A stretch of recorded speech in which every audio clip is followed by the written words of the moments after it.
Bonjour, je m'appelle Louise Bassieux, je suis en 3e année d'ergothérapie et je suis venue vous présenter le sujet de mon mémoire qui s'intitule « L'imprimante 3D, une opportunité à saisir pour les ergothérapeutes ».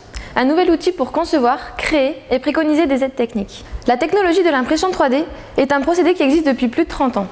À l'origine, il était réservé au prototypage industriel, mais depuis quelques années, nous le retrouvons au sein de nombreux secteurs d'activité, tels que l'aéronautique, l'automobile, le textile ou encore la médecine. Et je me suis donc dit, après avoir séduit autant de secteurs d'activité, pourquoi l'impression 3D ne pourrait-elle pas aussi mettre ses talents au service de l'ergothérapie?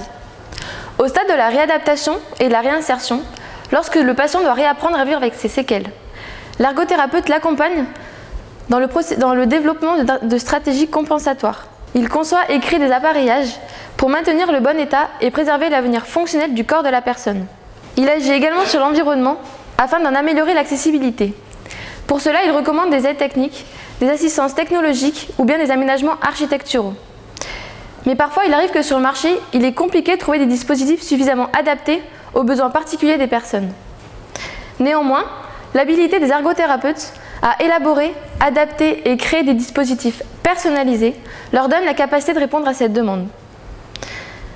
Et je me suis donc demandé, est-ce que cette habilité ne pourrait-elle pas être autant, voire même plus efficace encore, avec l'aide des nouvelles technologies 3D? Je pense en particulier à l'impression 3D, qui fait en fait référence au procédé de fabrication additive. Le principe, c'est de créer un objet par un processus d'ajout de matière, couche après couche, et ce, grâce à un ensemble de logiciels informatiques qui commandent une imprimante 3D. L'intérêt, c'est de permettre à un non-technicien de passer d'une idée à un objet réel. Ce procédé permet également d'apporter des modifications à des produits qui existent pour obtenir des produits uniques, conçus et réfléchis pour des besoins ciblés. De plus, de nombreux sites tels que Sculpteo ou Thingiverse proposent des services dédiés au partage de fichiers numériques et à l'impression 3D. Cela facilite la diffusion des idées et l'accessibilité des créations innovantes et originales proposées par les utilisateurs. Cependant, cette technologie nous confronte à quelques problématiques. Elle interroge notamment certains sur le risque d'atteinte porté au droit de la propriété intellectuelle. Que cela concerne le droit des brevets, le droit des marques, le droit des dessins et des modèles, ou bien le droit d'auteur. Car en effet, c'est un procédé qui permet à tout à chacun de reproduire sans limite tout type d'objet. Et donc la question de la fiabilité est également mise en avant. Est-ce qu'une imprimante 3D permet de reproduire exactement l'objet source? En d'autres termes, sommes-nous certains que le produit imprimé possède toutes les propriétés du produit original, concernant par exemple les caractéristiques de résistance mécanique ou bien de tolérance cutanée? Car en effet, si l'ergothérapeute propose à son patient une aide technique issue de l'impression 3D qui n'est pas sûre lors de son usage, cela peut avoir de graves conséquences si un accident survient suite à une défaillance de l'objet. Et d'ailleurs, quelles en seraient les responsabilités pour le thérapeute? Et donc avec l'ensemble de ces données et de ces interrogations, je me suis posé la question suivante. Quelles répercussions pourrait entraîner l'usage potentiel de l'imprimante 3D en ergothérapie? Et j'ai alors émis l'hypothèse que l'usage de cette technologie pourrait offrir de nouveaux potentiels aux ergothérapeutes dans leur manière de concevoir, de créer et de préconiser des aides techniques, mais à condition qu'ils s'inscrivent dans leur droit d'exercice juridique. Pour vérifier cette hypothèse, j'ai donc réalisé des entretiens semi-directifs auprès de différentes catégories de professionnels. J'ai interrogé tout d'abord des ergothérapeutes afin de vérifier si le potentiel de l'imprimante 3D était réellement exploitable en ergothérapie. Ensuite, j'ai interviewé une avocate et un professeur de droit, ce qui m'a permis d'éclaircir tout le côté juridique et réglementaire de mon étude. Enfin, n'ayant pas trouvé d'ergothérapeute qui utilisait une imprimante 3D professionnelle dans la fabrication d'appareillages, je me suis intéressée au projet particulier d'un étudiant en médecine. Son idée, c'était de réaliser un plâtre alvéolé durcissant. À l'origine, il s'est inspiré du plâtre Cortex, comme nous pouvons le voir sur les images, imaginé par le designer Jacques Eville, pour tout ce qui concerne le design et la structure. Mais à l'opposé de ce designer qui, lui, a fabriqué ce plâtre à partir d'un scan, cet étudiant a souhaité réaliser un plâtre standard, c'est-à-dire à tout le monde, et que l'on pourrait enfiler comme on enfile une paire de gants, et qui, grâce à la plasticité et l'élasticité des mailles de la structure, s'adapterait parfaitement à la morphologie du patient. Et ce ne serait que dans un second temps que grâce à une réaction de polymérisation, nous pourrions solidifier la structure. Et donc au fil de l'entretien, nous en sommes venus qu'avec quelques adaptations, ce procédé semblerait tout à fait transposable à la fabrication d'orthèses en ergothérapie. Je poursuis avec les potentiels en ergothérapie et l'ensemble des ergothérapeutes que j'ai pu interroger, à savoir M. Joël Pansard, M. Guy Retzmal et M. Samuel Pouplin, étaient d'accord sur la plus-value que pourrait apporter cette technologie dans leur profession. Notamment en termes de conception, ils y voient un intérêt pour l'innovation et la capacité à tester de nouvelles idées. De même, l'idée de pouvoir scanner et imprimer la structure anatomique d'un patient afin d'y travailler dessus, pour par exemple faire une orthèse, serait intéressant dans le fait que cela éviterait aux personnes concernées de se déplacer. Mais toutefois, cela ne nous affranchira pas d'un certain nombre de vérifications, notamment vis-à-vis des points d'appui ou de la tolérance en termes de sudation. Mais encore, l'un des ergothérapeutes que j'ai pu interroger y voit un potentiel pour la recherche clinique. En effet, celui-ci l'utilise pour créer des produits en y introduisant des biais dans l'évaluation clinique. Dans le sens où, par exemple, un objet qui est censé être léger, on l'alourdit pour tromper la personne et pour voir comment la main réagit face à cela. Ensuite, les données pourraient être récoltées grâce à des capteurs et donc utilisées pour des études cliniques. Maintenant, dans le domaine de la préconisation, les plateformes d'intermédiation sembleraient être une très bonne source d'idées, avec des conditions d'utilisation open source claires et permissives. Mais toutefois, il faut rester vigilant vis-à-vis des normes. En revanche, la reproduction par impression 3D d'un produit existant pour un usage direct pose la problématique du respect des caractéristiques originales. Et justement, au regard de la loi, aujourd'hui, il se pose des questions sur la standardisation des matériaux utilisés dans le cadre médical. Cela risquerait de passer par une certification des produits à la source, c'est-à-dire ceux que l'on va utiliser pour l'impression. Il serait également indispensable que le fabricant élabore un cahier des charges où seraient inscrits les matériaux ainsi que le matériel et la technique à utiliser pour l'impression. Si ces conditions sont respectées, le résultat obtenu serait alors aux normes, pour être garanti aux normes. Mais cette procédure ne va s'adresser qu'à des produits qui sont soumis à des contraintes particulières. Par exemple, une orthèse qui a des effets attendus, ou bien une aide technique qui est soumise à des normes CE. De plus, il conviendrait de définir le contexte d'utilisation de l'objet imprimé afin d'identifier les situations illégales pour que le professionnel puisse les éviter, notamment dans le cas de la reproduction où les droits de propriété intellectuelle peuvent être menacés. Sur ce point, la loi différencie bien les usages à titre privé des usages à titre commerciaux. Le code de la propriété intellectuelle est suffisamment bien rédigé et les lois aujourd'hui concernant la création sont suffisamment larges pour appréhender les actes de contrefaçon. Néanmoins, contrairement aux usages à titre privé ou à titre commerciaux, l'usage thérapeutique ne semble pas clairement identifié par les textes de loi. Les réponses que j'ai pu obtenir de l'avocate et du professeur de droit sont en effet pas aussi évidentes. Il apparaîtrait que s'il s'agit d'un usage fonctionnel, le droit d'auteur ne s'applique pas. Mais alors, à quoi fait référence le terme fonctionnel selon la loi ?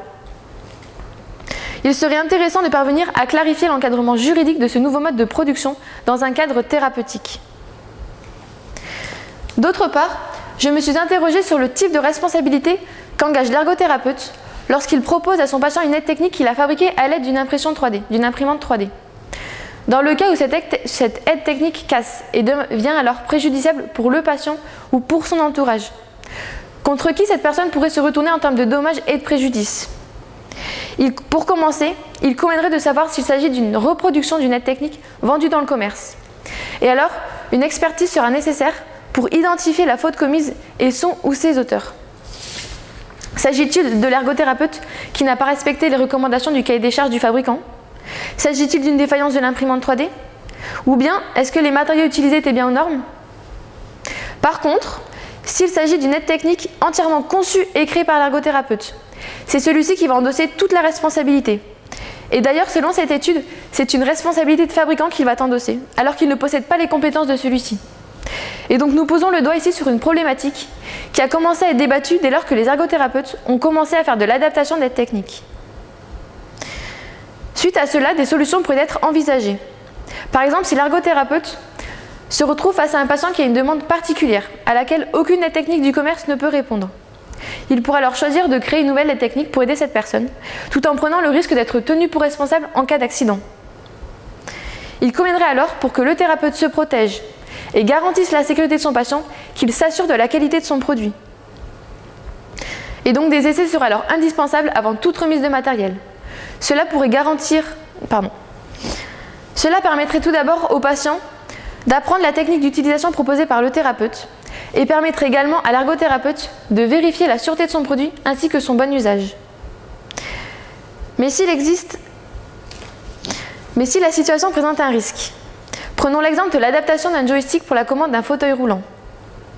La moindre défaillance de cette adaptation pourrait faire courir de gros risques à son utilisateur. Et donc l'ergothérapeute pourrait alors choisir de refuser de créer cette aide technique et de réorienter son patient vers des spécialistes qualifiés. Mais si malheureusement il n'existe pas d'experts dans le domaine et que l'adaptation semble fiable, je me suis demandé s'il n'y aurait pas la possibilité de faire passer une sorte de contrat ou une sorte de décharge à faire signer au patient qui expliquerait les conditions dans lesquelles a été remise la technique, son mode d'utilisation ainsi que les risques encourus. Cela permettrait de formaliser son consentement et peut-être même d'alléger la charge de responsabilité de l'ergothérapeute. Mais comme me l'a fait remarquer l'un des ergothérapeutes que j'ai pu interroger, en termes de valeur juridique, nous ne savons pas ce que vaut ce type de décharge.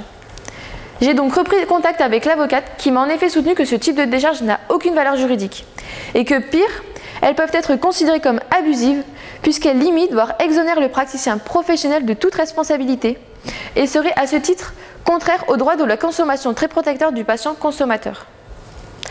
Concernant à présent les imprimantes 3D professionnelles qui assurent une bonne fiabilité de l'impression, le problème reste malheureusement leurs coûts qui peuvent atteindre plusieurs dizaines voire plusieurs centaines de milliers d'euros. Et donc l'accès à des Fab Labs, qui sont des laboratoires de fabrication qui se démocratisent beaucoup actuellement, où serait proposé du matériel professionnel exclusivement réservé aux ergothérapeutes, serait en effet profitable à la profession. D'autre part, la maîtrise de cette technologie en termes de réglage et des logiciels de modélisation pour ce qui concerne la conception implique fatalement un apprentissage important. La disponibilité ainsi que l'investissement personnel sont nécessaires dans le sens où il faut pouvoir et il faut vouloir y consacrer du temps. Il resterait peut-être du coup la possibilité de faire appel à des experts, comme a pu le faire l'étudiant au cours de son étude. Pour conclure, je dirais que les résultats de cette étude ont révélé d'intéressantes perspectives concernant tant le prototypage de nouvelles idées, la réalisation d'appareillages sur mesure, que l'adaptation de matériel existant. De nombreuses pistes sont encore à explorer, comme le partage d'idées de création à travers des plateformes d'échange pour faire profiter le retour d'expérience, ou encore la possibilité d'avoir accès à des Fab Labs. Toutefois, l'usage de cette technologie interroge sur les problématiques liées à la reproduction d'objets 3D dans le cadre thérapeutique. En effet, l'encadrement réglementaire reste encore flou à ce sujet et ne permet pas de définir clairement les conditions d'exercice juridique de l'ergothérapeute. Toutefois, des solutions sont en cours d'élaboration.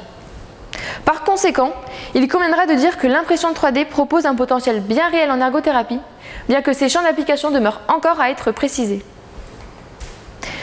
Cette étude m'a donc permis de me rendre compte que ce manque juridique ne se cantonnait pas à la sphère de l'impression 3D, mais également à la définition de l'étendue des compétences de l'ergothérapeute. Car en effet, selon la loi, lorsque les appareillages ou que le matériel technique n'est pas approprié à la situation de handicap, l'ergothérapeute a le droit d'action sur l'environnement. Et il m'a été confirmé par les ergothérapeutes que j'ai pu interroger que cela pouvait en effet correspondre à la réalisation de nouvelles aides techniques. Mais alors, est-ce que cela correspond à une catégorie spécifique des techniques? Par exemple, je ne pense pas qu'un simple ergothérapeute ait le droit de concevoir une aide technique considérée comme un dispositif médical, car les conditions de réalisation, car les contraintes à respecter dans le processus de fabrication seraient trop nombreuses. Ce qui m'amène à la réflexion suivante. Jusqu'où l'ergothérapeute a-t-il le droit d'adapter l'environnement à la personne? Est-ce que la loi aujourd'hui donne une définition précise de ses limites et quels en sont les termes? Je pense qu'il serait en effet intéressant de profiter des ajustements des textes actuels sur la standardisation des matériaux utilisés pour l'impression 3D dans le cadre médical pour exposer cette problématique et peut-être en combler le vide juridique. Mais après, le tout est de savoir comment nous pouvons intervenir dans ce type de débat, par quels moyens nous pourrions faire remonter les informations et quelles seraient les personnes à interpeller.